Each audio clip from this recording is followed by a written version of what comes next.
And welcome to अंग्रेजी की पाठशाला। और आज हम करेंगे क्लास 10th की पोएम नंबर 6 जिसका नाम है अमांडा। अमांडा एक छोटी सी लड़की है, उनके बारे में बात की गई है and it is written by Robin Klein. और इस पोएम में राइटर हमें बताते हैं कि every child feels that he is controlled and instructed not to do one thing और अनदर। कोई भी बच्चा हो, एक चीज़ या दूसरी चीज़ के लिए उसको मना किया जाता है, कंट्रोल किया जाता है, इंस्ट्रक्शंस या निर्देश दिए जाते हैं कि बेटा ऐसे करो, ऐसे मत करो, ऐसे अच्छे बच्चे ऐसे करते हैं, गंदे बच्चे ऐसे करते हैं। The concept of good and bad boy, baby और गर्ल, ये चीज़ें ऐसी हैं जो बच्चों की फ्रीडम को कर्टेल करती हैं, उनकी आज़ादी में दखल डालती हैं। यही बात उन्होंने कहा कि फ्रीडम इज़ कर्टेल्ड, ऐसा हमें राइटर कहता है। तो देखते हैं फर्स्ट स्टेंजा में वो हमें क्या कहना चाहते हैं। वो कहते हैं कि do not bite your nails Amanda. Amanda को एक आदेश दिया जाता है। Do not hunch your shoulders Amanda, दूसरा आदेश दिया जाता है।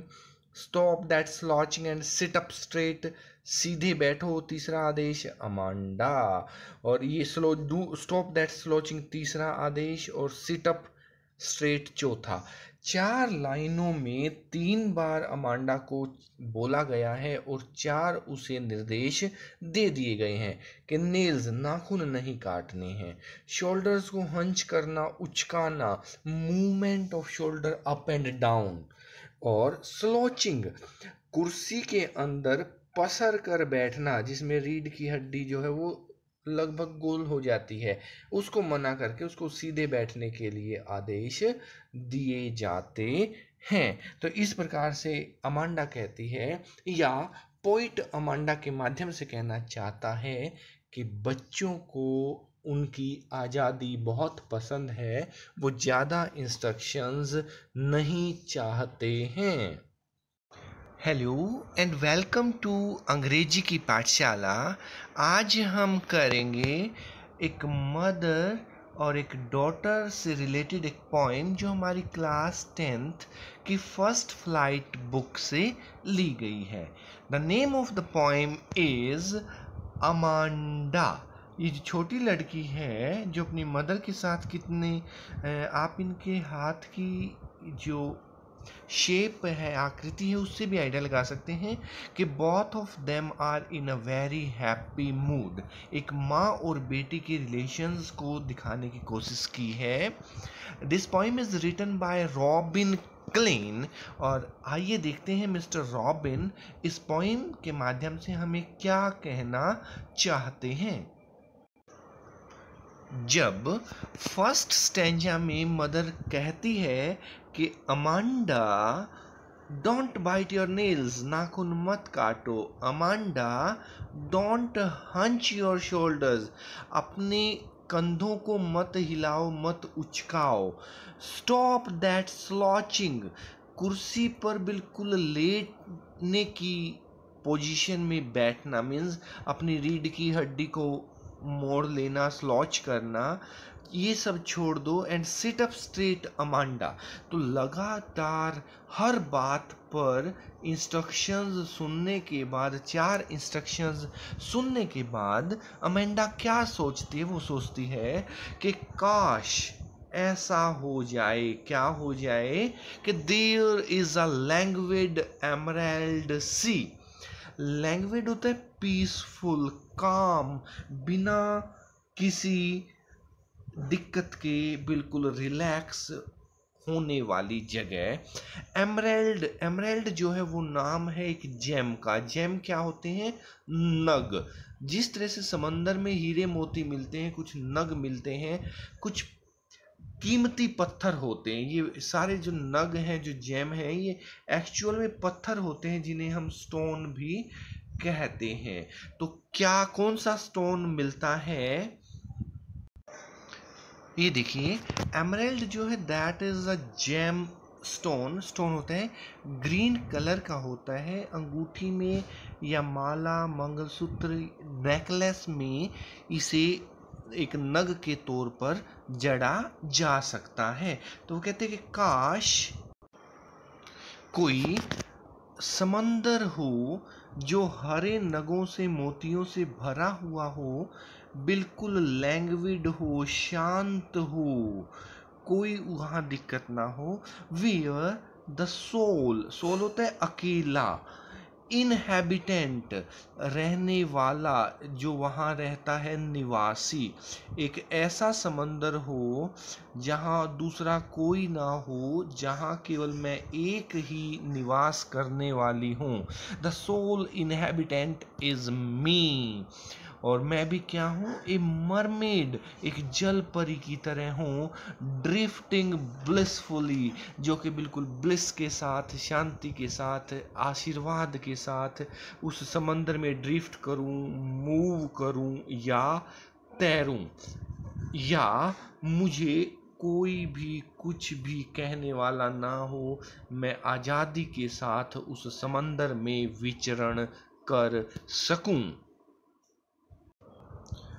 थर्ड स्टेंजा में पॉइंट हमें बताना चाहते हैं कि फिर से जब पहला स्टेंजा था तो उसमें माँ कुछ कहती है, दूसरे में फिर अमांडा सोचती है कि काश ऐसा होता। थर्ड में देखिए क्या है, did you finish your homework Amanda, फिर से क्वेश्चंस पूछे जाते हैं कि क्या तुमने अपना होमवर्क जो है फिनिश कर लिया। Did you tidy your room, क्या तुमने अपना कमरा साफ कर लिया Amanda. I told you to clean your shoes, क्या तुमने जूते साफ कर लिए, मैंने जूते साफ करने के लिए कहा था। एक एक करके 3 क्वेश्चंस लगातार पूछ लिए जाते हैं। हम कर रहे थे NCERT की 10th क्लास का जो पोइम थी जिसका नाम था अमांडा। उस पोइम में हमने 3 स्टेंजा कर लिए थे। पहले स्टेंजा में अमांडा की माँ एक एक करके 4 इंस्ट्रक्शंस अमांडा को दे देती है। तो फिर अमांडा कहते कि काश मैं किसी समंदर में जल परी की तरह विचरण करती, जहाँ चारों ओर हीरे मोती और हरे रंग का एमराल्ड बिखरा पड़ा होता, और मैं वहाँ अकेली होती, मुझे कोई कुछ कहने वाला नहीं होता। फिर तीसरे स्टेंजा में अचानक फिर से उसकी माँ उसे 3 बातें कह देती है कि ऐसे करो ऐसे करो। उसके जवाब में फिर फोर्थ स्टेंजा में अमांडा क्या कहती है, आइए देखते हैं कि आई एम एन ऑर्फन, काश मैं कोई अनाथ होती। ऑर्फन होता है जिसकी कोई माँ ना हो, कोई फादर ना हो। एक एक और लगा लेते हैं, क्योंकि आज से 20 साल पहले हिंदी सिनेमा में माँ का डायलॉग आया था और अभी एक फिल्म आई है पा। तो ऑर्फन वो कहती है कि काश मैं ऑर्फन होती, ना मुझे माँ की कुछ सुनने को मिलती, ना मुझे पा से कुछ सुनने को मिलता। रोमिंग द स्ट्रीट, और मैं सारा दिन गली में घूमती, अपनी मन मर्जी से विचरण करती, और मुझे पूरी की पूरी फ्रीडम मिलती। बच्चों को आज़ादी इतनी ज़्यादा पसंद होती है।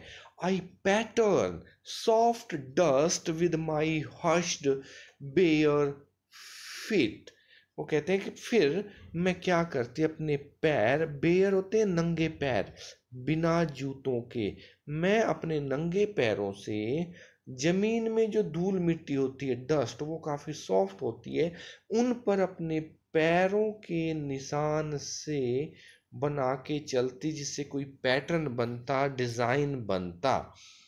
द साइलेंस इज गोल्डन, बिल्कुल शांति होती, सुनहरी होती है शांति, बहुत ही सोने के जैसी होती है। Silence is gold, the freedom is sweet, और आज़ादी जो है वो बहुत अच्छी लगती है, मीठी लगती है, प्यारी लगती है। फिफ्थ स्टेंजा में फिर से उसको 2-3 इंस्ट्रक्शंस मिलती हैं, क्या, कि Amanda do not eat that chocolate. बच्चों को चॉकलेट बहुत पसंद होती है, लेकिन माँ बार बार कहती है कि अमांडा चॉकलेट नहीं खानी। रिमेंबर योर एक्ने, चॉकलेट खाओगे तो तुम्हारे मुंह पर कील मुहासे निकल आएंगे, पिंपल निकल आएंगे। Will you please look at me when I am speaking to you, और जब मैं तुमसे बात कर रही हूँ तो तुम मुझे देखा करो। ये भी एक तरह से उसे एक आदेश है, एक इंस्ट्रक्शन है कि जब मैं तुमसे बात कर रही हूँ अमांडा, तो तुम मुझे क्यों नहीं देख रही हो। जब लगातार 5वें स्टैंजा में भी मदर उसे 2-3 इंस्ट्रक्शंस दे देती है। पहले स्टैंजा में माँ बोलती है, उसे 4 आदेश देती है, तो वो दूसरे स्टैंजा में कहती है कि काश मैं जो है एक समंदर में जल परी की तरह घूमती। फिर तीसरे स्टैंजा में फिर से माँ उसे 3 इंस्ट्रक्शंस दे देती है, तो वो चौथे स्टैंजा में कहती है कि काश मैं अनाथ ही होती और घूम रही होती नंगे पैर रेत पर अपने पैरों के निशान छोड़ते हुए। फिर 5वें स्टैंजा में फिर मदर जो है 2-3 इंस्ट्रक्शंस उसे दे देती है, तो उसके जवाब में छठे स्टैंजा में अमांडा क्या कहती है ये देखिए। आई एम रेपुंजल, काश के मैं भी रेपुंजल की तरह होती। अब देखिए रेपुंजल जो है वो कहीं और से लिया गया है। रेपुंजल एक कहानी है बहुत ही प्यारी राजकुमारी की, एक लड़की की, जिसके बहुत ही सुंदर बाल होते थे, गोल्डन हेयर होते थे। उसे जादूगरनी, या यूं कहिए उसकी माँ जैसी दिखने वाली जादूगरनी जो थी, वो उसकी मदर उसको एक अकेली बिल्डिंग में छोड़ देती थी। पूरे संसार से वो अलग थी, और आने जाने के लिए क्या था, वो ऊपर खिड़की में से अपने सुनहरे बालों को नीचे करती तो उन बालों के माध्यम से ही ऊपर जाया जा सकता था। कि काश मैं भी रेपुंजल की तरह ऑल एलोन, अकेली होती, फरी होती, आजाद होती। I am not a care, मेरी केयर करने वाला, एक केयर करने वाला भी कोई ना हो, कोई मेरी देखभाल करने वाला ना होता। लाइफ इन ए टावर, और जैसे एक बिल्डिंग में एक टावर में रेपुंजल रहती थी, वैसे ही मैं भी रहती। इन ट्रैंक्विल, ट्रैंक्विल होता है ये भी, इसका मतलब भी होता है कि बिल्कुल पीसफुली, शांति से, पीस से या शांति से।